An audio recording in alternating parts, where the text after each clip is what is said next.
গত বুধবার আন্দোলনের টাইমে যারা হামলা চালিয়েছিল বা চেয়ার টেবিল ভাঙাভাঙি করেছিল তাদের মধ্যে বেশ কিছু জনের ছবি কলকাতা পুলিশ সোশ্যাল মিডিয়ায় পোস্ট করেছে এবং কলকাতা পুলিশ জানিয়েছে যে এদেরকে যদি কেউ চিনে থাকেন বা জেনে থাকেন এদের অ্যাড্রেস কলকাতা পুলিশের কাছে পোস্ট করতে বলেছে কলকাতা পুলিশ। তার কারণ হিসাবে কলকাতা পুলিশ জানিয়েছে যে যেসব জুনিয়র ডাক্তাররা এই হসপিটালের মধ্যে কাজ চালিয়ে যাচ্ছে তাদের যদি কোনো ক্ষতি হয়ে থাকে তার সেফটির কথা মনে রেখে তারা এই ছবিগুলো পোস্ট করেছে।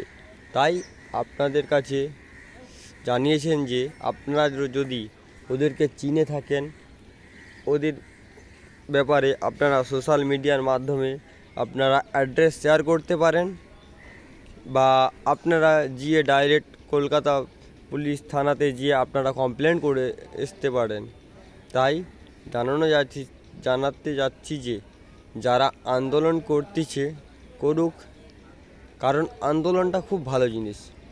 আন্দোলন করেছে একটা ডক্টর মানে ভগবানের সমান, যারা আমরা সাধারণ মানুষ মেনে থাকি তার আন্দোলন। তবে হসপিটাল ভাঙাচোরে পুলিশকে আঘাত করা এটা তো ঠিক নয়। তাই কলকাতা পুলিশ জানিয়েছেন যে আপনারা যদি ওদেরকে চিনে থাকেন বা জেনে থাকেন ওনাদের অ্যাড্রেস সোশ্যাল মিডিয়ার মাধ্যমে বা পুলিশ থানাতে গিয়ে আপনারা দিয়ে আসতে পারেন। শুধুমাত্র আপনাদের ব্যক্তিগত ব্যাপার, এর মধ্যে কোনো চাপ নেই বা কোনো জোর নেই। আপনাদের পছন্দ হলে আপনারা যাবেন, নাহলে আপনারা ছেড়ে দিতে পারেন। তবে সবের শেষে একটাই বলেছি, আন্দোলন করছেন ঠিক আছে, তবে এই নয় যে আগুন লাগাবেন, সিসি ক্যামেরা জ্বালাবেন, এটা তো ঠিক নয়।